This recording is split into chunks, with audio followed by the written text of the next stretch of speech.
kita akan merasakan bahwa ternyata mengobati itu mudah sebenarnya. Ya. Nah, tadi kan saya katakan bersihkan. Nanti kita akan bahas bagaimana kita meningkatkan daya tahan tubuh kita di era COVID kayak begini dengan menggunakan bahan-bahan ini sebenarnya. Insya Allah cukup. Cukup asal apa? Asal tenang. Ya, asal tenang. Ini yang jadi masalah sekarang. Orang kan parno luar biasa. Waspada perlu Pak Bu. Ya, tapi ketakutan tuh jangan, karena ketakutan bisa melemahkan atau menurunkan sistem imun kita. Ya. Dengan atau tanpa adanya COVID ini, kita tetap pasti akan mati kok. Ya, pasti mati, tenang aja. Mau termasuk juga perempuan-perempuan yang menggunakan bahan-bahan anti-aging segala macam, pasti tua, tenang aja. Pada saya gitu, ya, pasti tua. Ngapain juga ribut anti-aging? Yang diperbaharui itu bukan sel kulitnya, tapi imannya diperbaharui supaya ngadepin COVID kayak begini, wabah kayak begini, ya. Bukannya was-was cemas luar biasa, ya. Sehingga akhirnya apa? Ya jadilah kayak sekarang, orang akhirnya ketakutan, kecemasan. Ya. Seperti itulah. Maka akidah itu menjadi sebuah hal yang sangat penting ya dalam kesehatan, ya. Nah, itu yang kita sekarang itu, kalau boleh saya bertanya sedikit gitu kan, dunia pengobatan modern yang digaung-gaungkan saat ini Bapak sekalian, sampai detik ini kalau kita lihat ya, hipertensi kita belum selesai, belum selesaikan hipertensi.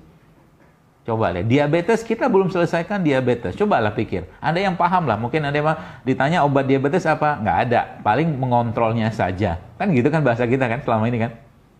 Kita sering katakan bahwa ya namanya katakanlah hipertensi, kemudian atau mungkin diabetes, kemudian autoimun, nggak ada obatnya semua. Terus kita ngapain selama ini gitu loh? Ya. Ngapain kita selama ini? Berarti ilmu yang kita dapatkan itu tidak kita cocokkan atau tidak kita selaraskan dengan apa yang disampaikan oleh baginda Nabi SAW. Nabi bilang apa? Hanya 2 penyakit yang nggak bisa sembuh, ya, yaitu apa? Tua dan mati. Kan gitu kata Nabi. Maka Rasulullah SAW ya Bapak sekalian, ketika Abu Salamah sakit parah itu, ya, sakit parah, maka apa yang beliau sampaikan? La ba'sa, tohur insyaallah kata Rasulullah. Tenang aja, santai, tenang. Pasti sembuh kata Rasul. Ya, ini akan membersihkanmu. Nah, itu sakitnya parah. Terus Nabi keluar dari rumahnya Abu Salamahnya meninggal. Coba Anda bayangkan, Bapak sekalian. Di saat kondisi genting seperti itu pun Nabi kita alaihissalatu wassalam memberikan kalimat yang positif kepada orang sedang sakit. Jadi kalau ada orang tanya apa obat diabetes itu ada sembuhnya, diabetes itu ada obatnya nggak? Insya Allah ada. Jawabannya gitu aja. Jadi orang tenang gitu kan? Ya. Darah tinggi ada obatnya nggak? Ada. Obatnya apa? Di salah satu dari apa-apa yang Allah ciptakan di atas muka buminya ini. Ya, dari salah satu dari apa yang Allah ciptakan di atas muka bumi, disitulah ada obatnya. Nah gitu kan sebenarnya kan. Maka kata Nabi, katakan likulli da'in dawaun, kata Nabi, setiap penyakit itu pasti ada obatnya. Dan ada orang yang mengetahuinya dan ada orang yang tidak mengetahuinya. Ya, Masya Allah. Jadi Bapak sekalian, dari situ saya mulai, oh begini ceritanya ya. Oh begini ceritanya memperbaiki badan kita. Karena apa? Konsep holistiknya itu kita pakai di sini. Ya, contoh, kalau Anda tanya, mungkin kalau kita bertanya, misalkan sebelah mungkin tomat itu kan punya senyawa anti kanker kalau nggak salah namanya lycopene. Jadi kalau ditanya, ada orang misalkan dia punya kanker prostat atau apalah gitu kan, kanker tumor kayak begitu, dia mulai mengkonsumsi tomat gitu kan, terus kita tanya, berarti lycopene yang ada pada tomat ini yang mengobati atau menyembuhkan kankernya? Itu pernyataan yang keliru sebenarnya. Jadi kalau bilang apa menyembuhkannya, pastinya Tuhan ya, pastinya Allah. Tapi jawabannya apa? Ya tomat itu secara keseluruhan. Ya, ini yang saya katakan pahamnya holistik, bukan reduksionis, bukan lycopennya. Sama juga dengan kunyit tadi. Ya, karena mereka multi reseptor, banyak reseptornya sehingga dia bisa punya peran yang sangat banyak gitu kan. Jadi Anda kalau kita minum kunyit bukan cuma sekedar dapat itunya aja, dapat anti agregasi plateletnya aja, tapi dapat yang lain. Ini juga sama nih, habatus sauda. Ya, meskipun bukan tumbuhan asli Indonesia yang ada hadisnya. Ya, bahkan saya pernah baca itu dalam di internet itu orang-orang barat tuh menjual ini, mereka sebutnya black cumin, yang mengandung satu bahan namanya itu apa ya? Saya lupa. Belakang itu olol-olol gitu kan. yang ternyata bahan itu punya peran untuk menyeimbangkan metabolisme hormon di badan kita. Jadi bagi bapak-bapak nih, ya, yang kalau mau hormonnya lebih baik ya memang minum ini, ya, minum habatus sauda ini salah satu disarankan nih dan hadisnya pun jelas seperti itu. Nah, terus sekalian, lalu apa lagi yang kita bisa bahas ini? Konsep bersihkan tadi ya. Konsep bersihkan tadi adalah mulai dari ada puasa Ramadan. Puasa Ramadan ini kaitannya dengan apoptosis, kaitannya dengan autofagi. Ya, saya mempelajari, oh ternyata sebenarnya Muslim atau tidak Muslim dia dalam 1 tahun ya 30 hari dia wajib untuk tidak makan, tanda kutip wajib itu tadi. Ya, karena memang proses apoptosis itu terjadi per 12 hari. Ya, jadi kalau kita ambil 365 dibagi 12 maka akan ketemu angka 30. Ada puasa Ramadan. Jadi buku ini pun menjelaskan tentang puasa itu, puasa yang buku Longevity ini. Waktu saya baca, oh ternyata ada puasa juga nih.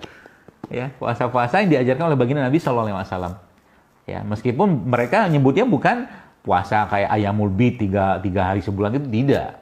Ya.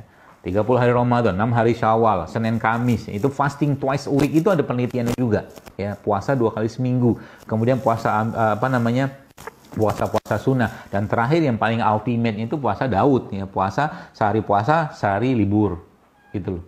Itu kan proses ini saya katakan toolsnya yang kita bisa pakai sebenarnya, ya. Tapi memang mengajarkan ini kepada orang itu memang butuh apa ya? Butuh kita juga mengerjakannya, dan juga butuh kita sampaikan kepada mereka mengapa mereka harus kerjakan ini.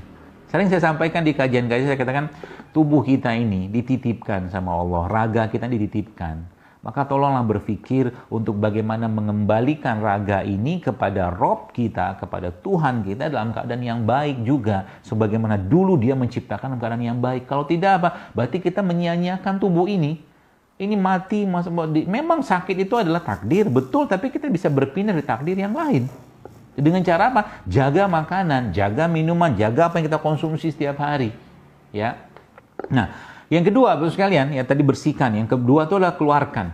Ya, keluarkan ini dikeluarkan dengan cara apa? Nah, ternyata kalau dilihat dari struktur pembuluh darah kita ini memang paling dominan itu adalah kapiler. Hampir 40% lebih itu kapiler.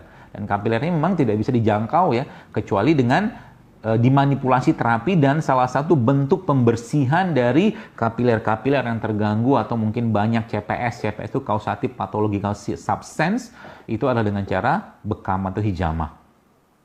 Ya, maka bekam itu ya penelitiannya sudah ada, bahkan insya Allah hari Ahad ini saya sama beberapa teman-teman, ada yang sudah, ada satu namanya Pak Wahyudi ya, Pak Wahyudi itu beliau seorang dokter yang sudah mengambil tesisnya tentang bekam juga. Ada satu lagi dokter saraf juga yang itu penelitian mereka tentang bekam, dan hasilnya memang memuaskan sekali ya tentang bekam. Ala kulli hal, balik itu semua memang ada hadisnya yang Nabi jelaskan ya. Ada hadisnya yang Nabi jelaskan bahwa berbekam pada tanggal 17, 19 atau 21 itu menyembuhkan penyakit. Dan yang menariknya lagi, sebelum tanggal itu ya, sebelum tanggal 17 tadi kita kan disunahkan, ada 13-nya, ada 13-nya, ada 14-nya, 15-nya kita disunahkan untuk berpuasa. Bapak sekalian, yang WA atau mungkin yang email ke saya itu juga ada teman-teman saudara-saudara kita dari saudara sebangsa kita dari Bali ya, yang mereka bukan Muslim loh, Masya Allah. Yang beliau, mereka menyatakan terima kasih atas resep-resepnya gitu kan ya. Silakan sesuaikan dengan agama masing-masing, saya katakan, karena emang kesehatan sifatnya universal. Kesehatan itu sifatnya universal, ya, lintas agama. Kita mau tolong aja, ya, seperti itu. Karena apa? Kita minta pada Allah agar ilmu tadi, lagi-lagi saya katakan, itu bermanfaat sebanyak-banyaknya bagi orang lain, gitu kan. Bukan cari gelar, bukan cari pangkat, bukan cari jabatan yang saya katakan sekali lagi nggak menyelesaikan masalah.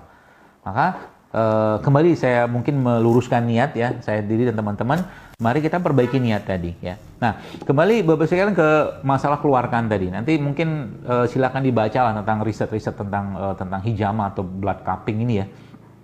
Yang ini merupakan salah satu terapi yang luar biasa ya, yang bisa kita pakai sebenarnya. Di COVID ini pun juga sama, tentunya dengan protokol-protokol yang kita kita lakukan ya. Nah, kemudian yang terakhir ini baru masukkan. Ada kan bersihkan, keluarkan, masukkan. Nah, masukkan Ibu sekalian, ya, masukkan bahan-bahan terbaik yang sudah Allah ciptakan di muka buminya ini. Ya. Kalau saya ditanya apa, misalkan contoh, dokter, apa saran dokter buat orang-orang yang darahnya mengalami pengentalan? Paling gampang ini aja nih, bawang-bawangan. Jadi bawang-bawangan ini menurut saya punya kemampuan mengencerkan darah yang sangat luar biasa. Ya, di buku ini pun juga dikasih tahu tuh, di buku fitoterapi tadi juga disampaikan tentang itu. Ya, bawang-bawangan memang bentuknya, kalau kita lihat bentuknya ya, kalau kita belah bawang ya, terus sekalian, bawang ini kan kalau dibelah gitu kan, dia bentuknya kayak saluran darah bentuknya bawang itu. Jadi masya Allah.